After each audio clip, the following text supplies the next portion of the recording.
I still remember the sound that morning.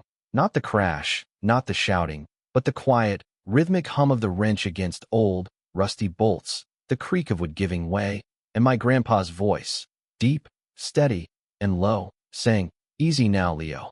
That's 50 years of dust you're fighting, not the devil." The air smelled like fresh-cut grass and motor oil, a blend of labor and peace that felt like it could last forever. We were fixing up a windmill, an old, rust-bitten thing Grandpa had found behind the shed at the back of our place on Sycamore Lane. He said it used to belong to his father, from the days when the land was open, and the only laws that mattered were a handshake and a promise. To me, 10 years old and already too sensitive for the modern world, it wasn't just junk. It was a story, a link to something bigger than the noise and the nonsense. Dad, Ray, was crouched beside me, tightening the base bolts, sweat dripping from his forehead, jaw clenched in that quiet, focused way he always had. Grandpa Wallace watched from the porch, his hands folded on his cane, that faint half-smile of his that said, "You're learning." He'd seen war, wilderness, and the world turning mean, but he still had this incredible peace in his eyes, until the subject of the Sycamore Estates Community Council came up. Then his gaze would go sharp, like a hunter spotting movement in tall grass.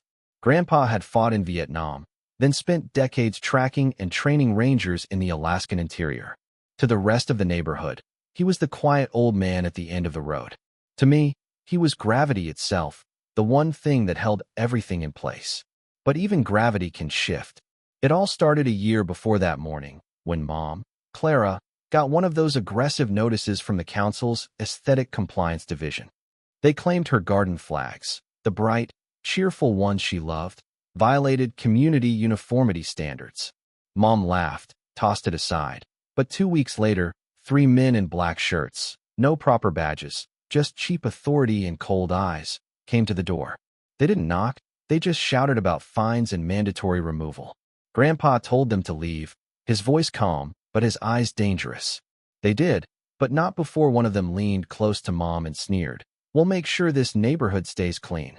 3 days later, Mom collapsed in the kitchen. The doctor called it a stress-induced stroke. No charges, no answers, just an empty chair at the table and a hole in our lives that still hasn't closed. After that, Grandpa built his fences higher. He checked the locks twice every night. He installed cameras himself, saying he didn't trust any system that runs on paperwork. Dad told him he had to let it go, that he was seeing shadows, but I think Grandpa knew it wasn't over. That's why the windmill mattered. It wasn't about fixing something old. It was about holding on, about proving that some things could still stand tall, even when the world around you started bending. I remember asking him that morning, "Why now, Grandpa? Why build this thing after all these years?" He squinted at the horizon, his voice low and steady. "Because one day, son, you'll need to remember that the wind always comes back. And when it does, you better have something that can stand in it." He said it like a man who had already heard the storm howling on its way. The neighborhood was quiet then, too quiet. But in the distance, a black SUV slowed at the corner of Sycamore, paused like it was taking a good, long look at our place, then rolled on. Grandpa didn't say a word. He just leaned back in his chair, took a slow sip of coffee, and muttered something under his breath. I found out later what he said. 2 words, "Not yet." At the time, I thought he was talking about the windmill. I was wrong. He was talking about them. And that was the last truly peaceful morning we ever had. Things started to feel off soon after. At first, it was quiet things. The kind of silence that used to mean peace now sounded like people holding their breath. I'd ride my bike, and folks who used to wave now just twitched their curtains instead. Dogs stopped barking when cars slowed down.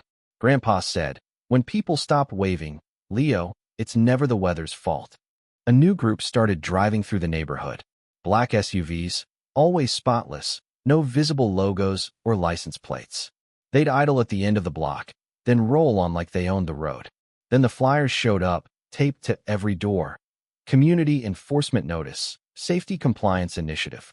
The header had an eagle on it, but the kind that looked wrong, too sharp, too aggressive. Below it were words like Uniform Property Standards and Mandatory Inspections. Dad crumpled his up, tossing it in the trash. Grandpa didn't.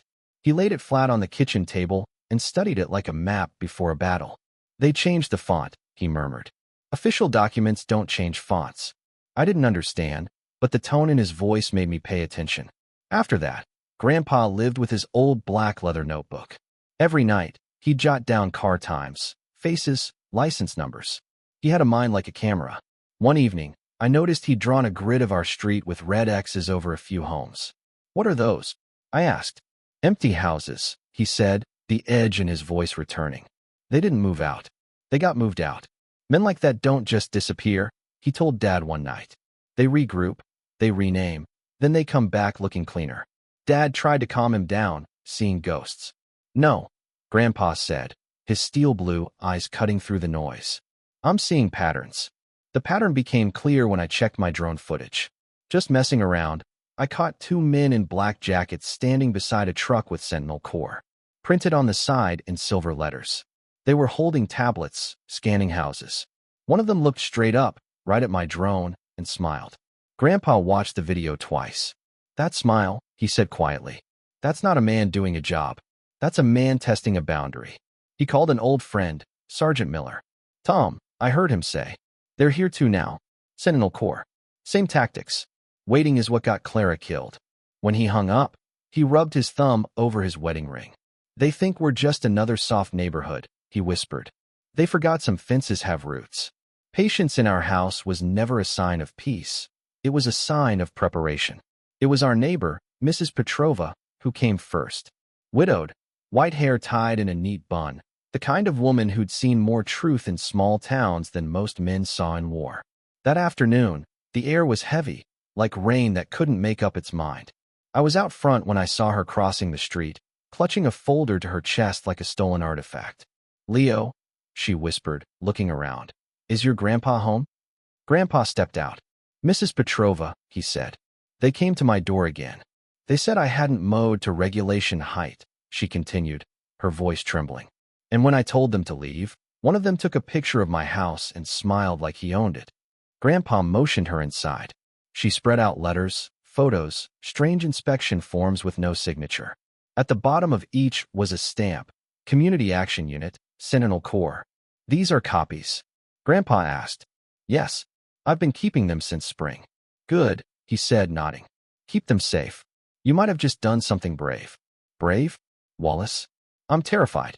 "That's what brave people sound like, Martha," he said, his voice solid as oak. That night, the porch light flickered twice. Then it died. Around 9, an SUV idled at the curb for a full minute, then backed up, turned off its lights, and just sat there. Grandpa watched from behind the curtain. He didn't reach for the phone. He reached for the old closet, the one none of us were supposed to open, and checked the Remington 870 was still there. He closed the door, turned to me, and said softly, "Leo, from now on, if someone knocks and I'm not here, you don't answer." Not for anyone. A few days of quiet followed, which was somehow worse. Grandpa kept saying, "Quiet's a lie, Matt. It always has been." One night, he handed me a flashlight. "Check the fence line with me." Halfway down the property line, cutting through the dark, we found it. A deep, fresh footprint, too big to be Dad's, too heavy for mine. "Recent," Grandpa muttered, pressing 2 fingers into the dirt. Predators always scout first. When we got back, he cleaned his shotgun. Slow, careful, each motion having a purpose. Later, I found him standing by the window. The streetlight had died completely. "They're mapping the dark spots," he whispered. In the morning, the sky was the color of steel. Dad was outside tightening the last bolts on the windmill base. "You think this thing will spin again?" Dad asked. Grandpa smiled faintly. "It will. Everything turns eventually." The words didn't mean much to me then. But hours later, when the world came crashing through our fence, I'd remember them, and I'd understand exactly what he meant. The morning was our pause, our last breath before the break. Dad was tightening the last bolts. I was handing him tools. Grandpa was on the porch, coffee steaming, notebook beside him, eyes on the street. Then, the world tore in half. A scream of tires, metallic and sharp, cut the air like a blade. Before either of us could say a word, a white Jeep, no plates, came roaring through the side fence. The crash was deafening. Wood shattered, metal screeched, and the half-built windmill collapsed sideways, its base snapping loose with a deep, hollow clang. I hit the ground before I even realized I'd fallen. When I looked up, 3 men in black uniforms were climbing out of the Jeep. No markings, just dark vests, mirrored sunglasses, and fake badges that caught the light like lies. "You can't have structures over 6 feet," one of them barked, pointing at the wrecked windmill. "Violation of Community Code 1219. Dad rose slowly, dust and a smear of blood on his arms. "What the hell are you talking about?" he shouted.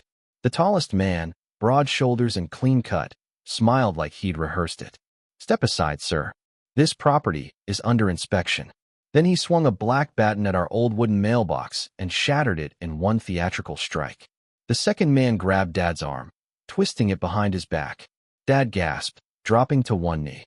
"Noncompliance," the man sneered. "We can escalate if necessary." The third man turned toward me. His eyes were hidden, but I could feel him staring straight through me. He reached out, grabbed my wrist. "The law's on our side, kid," he said. "You want to learn about discipline?" I tried to pull away, but he was too strong. Then I heard it. Click. A clean, deliberate, controlled sound. Every head turned toward the porch. There he was, Grandpa Wallace Baxter, standing tall, calm, the shotgun cradled in both hands. He didn't shout. He didn't tremble. He just said one word. "Showtime." "You boys picked the wrong yard," he said quietly. "Now step away from my family." The leader turned, face pale. "You threatening officers of make-believe?" Grandpa interrupted. He cocked the shotgun. The sound hit harder than thunder. "Let him go," Grandpa ordered. His tone didn't rise, but it carried the kind of weight that settles in your bones. Dad twisted free, stumbling backward. The man who had grabbed me instantly let go. The silence thickened. Grandpa took a step forward. "I've got every notice from the real HOA for the last 5 years, he stated. "Not one of them had your names on it. You're trespassing, impersonating authority, and you just assaulted a homeowner and a child. That's 3 felonies before breakfast." The buzz-cut man, jaw twitching, started to reach for something under his vest. Grandpa saw it first. Without hesitation, he raised the shotgun and fired straight into the sky. The blast rolled across the neighborhood like a clap of judgment. Windows rattled. Birds scattered. All 3 men hit the ground instinctively. Hands up, heads ducked. "Next one goes lower," Grandpa said coldly. "Your call." The smell of gunpowder hung in the air. For a moment, time stood still. Then the youngest one spoke, his voice cracking. "We were just following orders." "No, son," Grandpa said. "It's exactly what I think." He gestured toward the grass. "Face down. All of you." They obeyed. One by one, they dropped. Belts off, gear down. Radios, flashlights, fake ID cards, all lined up neatly on the lawn. They emptied their pockets, revealing wallets, keys, and folded flyers labeled Neighborhood Discipline Task Force. I was shaking, but I lifted my phone and hit record. Grandpa looked over and gave me a small nod. "Keep filming, Leo. Truth is the best safety we've got." The leader, still trying to grasp at dignity, lifted his head. "We're authorized under Community Security Statute." "Authorized by who?" Grandpa cut him off. "Because unless you can spell it out on a real government seal, it's not law. It's theater." He leaned closer, his shadow falling over them. "You're trespassing, assaulting, and impersonating an officer. I could hold you right here until the cops come, or I could let the neighbors see what fake courage looks like up close. Pick one, dignity or cuffs. You've got 30 seconds. They stayed motionless. Then, faint sirens began to rise from far off. Grandpa glanced toward the road, then back to the men. "You hear that?" he asked quietly. "That's the real law, the one that still means something." He crouched down, picked up one of the laminated cards. "Neighborhood Action Unit," he read aloud. "Then you can tell the judge whose instructions those were." He looked at me again. "Keep filming, Leo. Don't stop until the lights hit the fence." As the first police cruiser pulled onto our street, its lights painting the broken fence in color, Grandpa lowered the shotgun, set it gently on the porch rail, and sat down in his chair. He didn't smile. He didn't gloat. He just said, barely above a whisper, "Show's over." Blue and red lights flickered across our porch, splashing color on Grandpa's weathered face. 2 police cruisers skidded to a stop. Real officers, real badges. "Hold up. I know this house." Lieutenant Miller stepped forward, gray at the temples. "Wallace Baxter, I'll be damned. Thought you retired, Miller." "Almost did," Miller said, glancing at the men on the lawn. "Looks like I showed up just in time." Dad stepped in, holding his bruised arm. These men broke through our fence, attacked us, claimed they were council enforcement. Miller crouched, snatching a fake badge from the grass. This isn't even close, he muttered. These guys have been pulling this crap in 3 counties, posing as HOA security, intimidation, even extortion. We've been chasing them for months. That was the first time I saw Grandpa truly exhale. Miller turned to him. Frank, you handled it clean. I've seen less restraint from trained units. Grandpa's reply was simple. Didn't want another headline. Just the truth. Miller nodded grimly, then ordered his team to read the imposters their rights.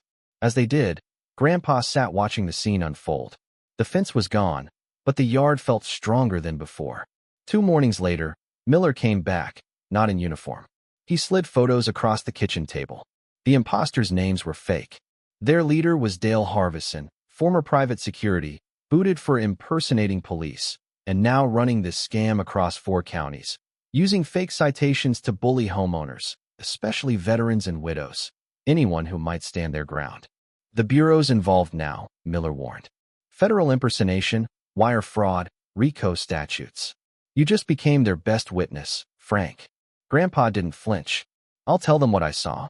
No more, no less. The federal agents came and went for a week, polite but firm, logging every detail of Grandpa's notebook. One of the agents, a sharp woman named Agent Hayes, lingered. Most people panic, she observed. You didn't. Panic's loud, he said. Wisdom's quieter. I chose the second. The local news called it the Sycamore Lane incident. Reporters swarmed. Dad fixed the fence with new oak beams, thicker ones this time. The whole neighborhood showed up to help. It was like the entire street had woken from a long, terrified sleep. Guess folks remember how to wave again, Dad said, smiling. Grandpa nodded. Fear's loud. Courage just needed a little volume back. The old council quickly dissolved. Every seat in the community hall was filled when the vote came to form a new one. Dad declined a position, but instead helped form the Sycamore Civic Watch, a volunteer group that worked with the police, not against them. Grandpa was the honorary chair, offering advice every Sunday morning on the porch. The trial began months later. I sat with Dad on the second bench. Grandpa was up front, not in uniform, just in his Sunday jacket. The prosecutor, a calm woman with a voice like tempered steel, rose first. The United States brings forward charges of impersonation, assault, and conspiracy. The evidence you'll see was recorded not by law enforcement, but by a 10-year-old boy, Leo Baxter, whose bravery preserved the truth when grown men tried to bury it. The video played on the courtroom screen, the fence collapsing, the shotgun chambering, the silent standoff. The defense tried to twist it, arguing excessive force, an 80-year-old man with a loaded shotgun against unarmed security volunteers. That's not heroism, Your Honor, the slick defense attorney sneered. That's vengeance. Grandpa waited. When the judge finally called him to the stand, Grandpa rose slowly, straightening his jacket. I didn't go looking for trouble, Your Honor. Trouble came through my fence. He looked directly at the defense table. My son was on the ground. My grandson was being grabbed. And the men doing it wore fake badges, yelled fake laws, and smiled like it was a game. He paused, letting the silence hold. I didn't shoot them. I stopped them. There's a difference. I served this country once when the uniform meant something. These men thought they could borrow its power without earning it. They forgot that respect isn't stitched on. It's lived. He went on, his voice softening, speaking of Mom. My wife Clara died in this same house after these people started their intimidation. She deserved better. I made her a promise I'd never let fear walk through that door again. That's what this was about, Your Honor. Not vengeance, not pride, just keeping my promise. The verdict came 2 days later. Guilty on all 6 counts. Assault, unlawful entry, threat to a minor, impersonation of law enforcement, conspiracy, and fraud. Dad let out a breath he'd been holding since summer. Grandpa just sat there, quiet, steady. He looked peaceful, like a man who had carried a storm for years and finally set it down. Outside the courthouse, Grandpa paused. I've said everything I needed to, he told the reporters. The rest is in the record. He caught my eye and smiled. Come on, Leo. Let's go home. The quiet came back slowly, but this time it was different. It was peace, earned. I started a little podcast called Sentinel Shield, telling our story from my room. Emails poured in from veterans, homeowners, and law students. They said it reminded them that standing your ground doesn't always mean pulling a trigger. Sometimes it means refusing to kneel to fear. The state attorney general's office sent a letter.